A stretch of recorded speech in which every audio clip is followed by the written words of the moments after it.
Oi, pessoal! Nesta semana, nós vamos iniciar os exercícios de matemática na página 20 e nós vamos ler ou pedir ajuda para que possam estar lendo para nós, para a gente conseguir pensar um pouquinho sobre os números, que aqui nessas duas páginas tem uma historinha e eles chegam em uma conclusão em relação aos números, tudo bem?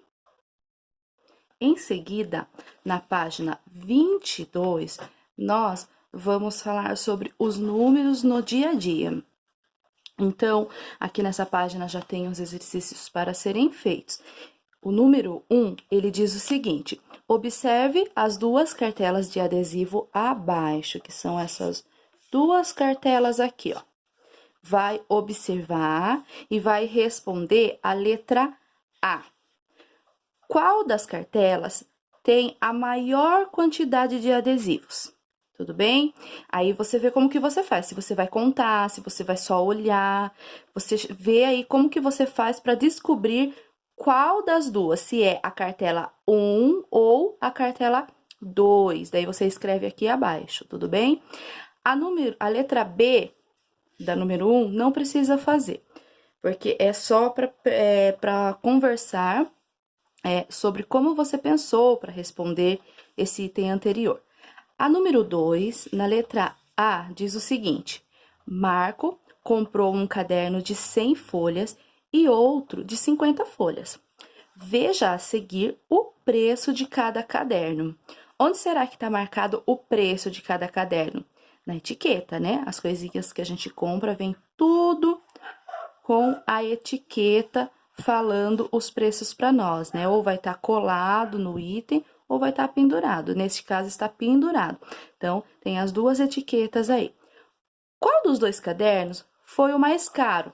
Você vai escrever aí, qual que foi o mais caro? O de 100 folhas ou o de 50 folhas?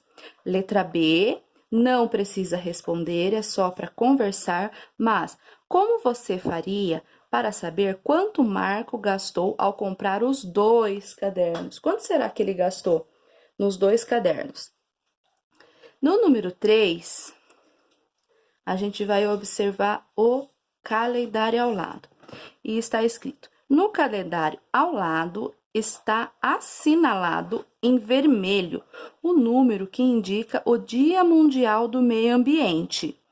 Tá vendo lá o número em vermelho aqui nesse calendário? Achou o número?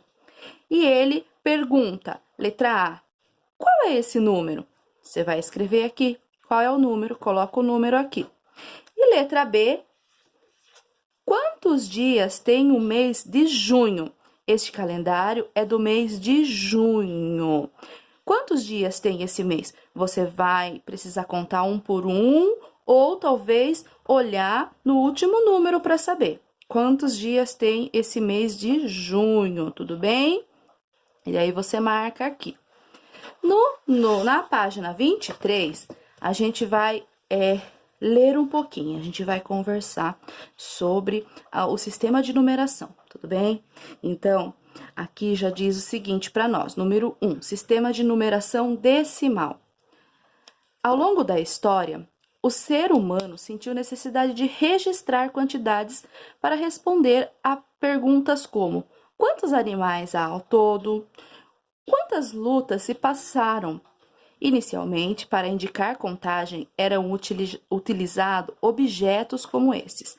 Então, quando eles iam marcar quantos animais tinham, eles tinham 6 ovelhas, então eles iam lá e marcava com 6 pedrinhas, ou davam nozinhos em cordas. Aqui no caso, 1, 2, 3, 4, 5, 6 nozinhos em cordas, né? Pode ser cipó, o que eles tivessem em mãos, né? Ou às vezes eles colocavam marquinhas com algum outro objeto, né? Pode ser com uma pedra mesmo.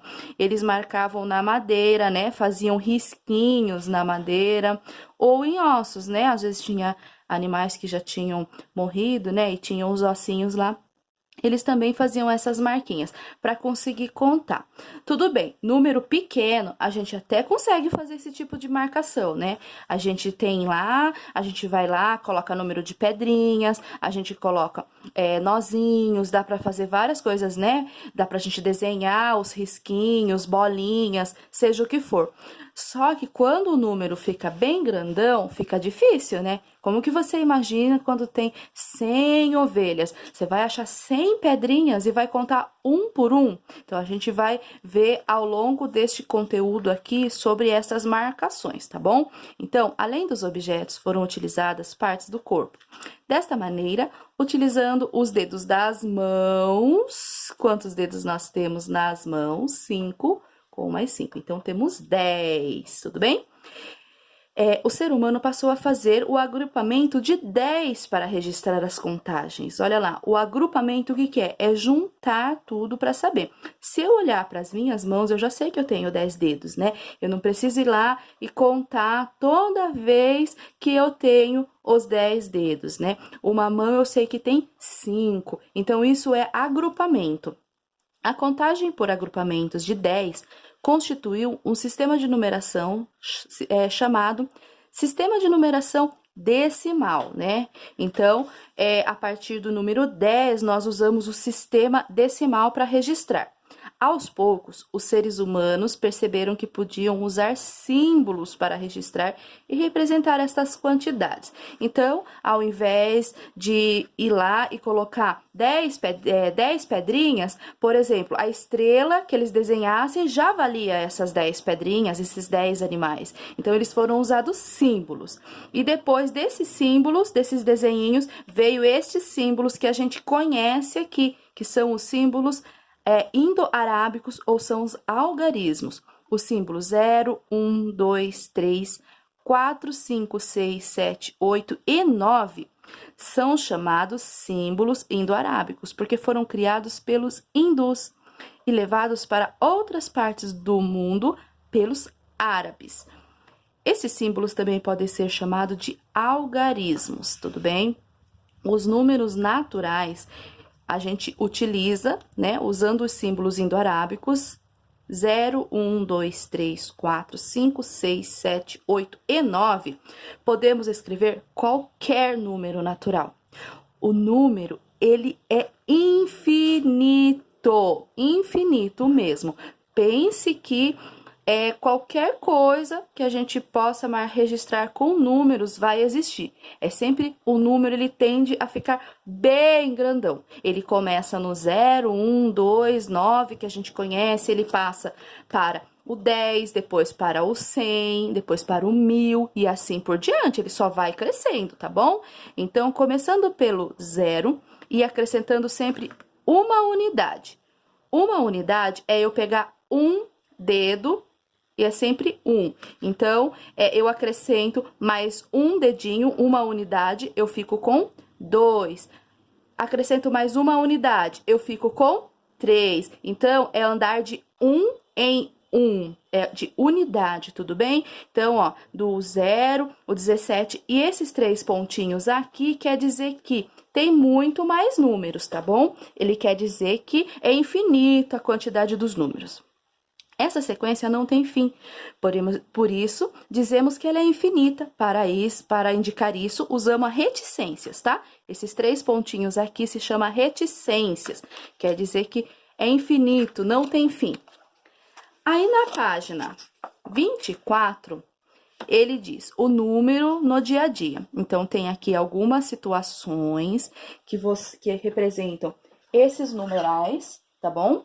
Então, ó, além desses números que a gente viu lá na página de trás, né? Que eu já falei para vocês que é infinito. A gente tem outras formas de marcar esses números, né? No dia a dia. Então, além dos números, para representar a quantidade, que expressam uma contagem, eles podem expressar códigos, medidas ou ainda a ordem de um elemento, primeiro, segundo, terceiro, quarto, quando a gente está brincando de pega-pega, né? Ou de corrida, quem chegou em primeiro, quem chegou em segundo, né? Então, a gente usa números para tudo. Então, aqui, ó, nesse jogo aqui, ó, fazendo a contagem, podemos usar o número 9 para indicar a quantidade de crianças da banda. Então, ó, dessa banda aqui que eles estão fazendo aqui nessa quadra, tem quantas crianças? 9, né? Ali ele já falou 1, 2, 3, 4, 5, 6, 7, 8, 9. Então, já tá marcado aqui, que são 9 crianças. Aí, no retângulo abaixo, diz o seguinte, o código 7890000410007, indicado na caixa de leite, pode ser usado para se obter informações sobre o produto, né?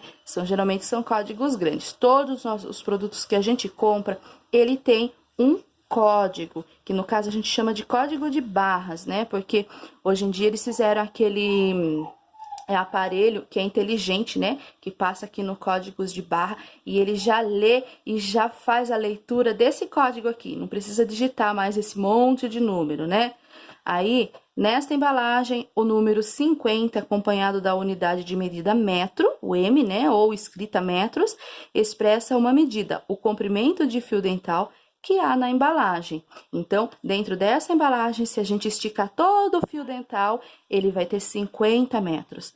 E na bilheteria, no último retângulo, os números também podem representar ordem ou a posição. Observe como é possível indicar a ordem de cada pessoa na fila usando números. Então, ela está na fila para comprar o bilhete. Então, a gente diz que é a primeira pessoa, a segunda, a terceira e assim por diante. Vem a quarta, a quinta, a sexta, a sétima, a oitava e assim por diante, tá bom? Agora, na página 25, a gente vai fazer os exercícios 1 e 2, o 2 só a letra A, tá bom? Então, número 1, usando algarismo. O que é algarismo mesmo? Os números, né? 0, 1, 2, 3, 4 e assim por diante. Quantos dias tem o mês do seu aniversário? Você pode pegar o calendário para conseguir responder, tá bom? Então, um exemplo aqui, a Pro vai pegar aqui o calendário, tá bom? Faz de conta que eu nasci no mês de fevereiro. Então, para eu saber quantos dias tem, ou eu vou contar todos os dias, ou eu vou ir lá no último dia do mês e eu vou saber que fevereiro tem 28 dias. Por exemplo, eu nasci em março, então eu vou lá ou conto todos os números, ou eu vou lá no último dia de março e já marco que março, 31 dias, que é o mês que eu nasci, tudo bem? É o mês que você nasceu. Aí, pergunta, quantos anos você tem? Tá? 7, 8, 9, põe aí. Escreve anos, tá bom? 7 anos, 8 anos. Qual é o número da casa ou do prédio onde você mora, tá bom? Geralmente marca na frente da casa, no muro. Às vezes, se não tem marcação, vai ter na conta de água, na conta de luz, vem marcado o número, que é assim que o correio acha a nossa casa para pôr as correspondências. D. Qual é o número de telefone da escola onde você estuda? Você vai marcar aqui. Pro, eu não sei o número, pode pesquisar na internet e vai escrever lá. Escola Municipal, Dr. Hélio Rosa Baldi, número do telefone. E vai aparecer e você vai registrar aqui abaixo. Letra E. Qual é a posição de seu nome na lista de chamada da turma que você estuda? Essa daqui, a Pro vai tirar uma foto e vai mandar para vocês saberem a posição, se é primeiro, segundo, terceiro e assim por diante, tá bom? Como tá perguntando posição, não tá perguntando o algarismo ou número, né? Tipo, que número que é? O 25? Não, é o 25º, tudo bem? Aí, número 2. Observe o pódio de judô feminino nos Jogos Olímpicos de Londres em 2012. Qual é a cor da blusa que representa a equipe vencedora? Olhando ali, quem que é o primeiro lugar que chegou, quem que foi o vencedor e qual é a cor da blusa? Você vai escrever aqui abaixo. E para essa semana é só, tudo bem? Até a próxima!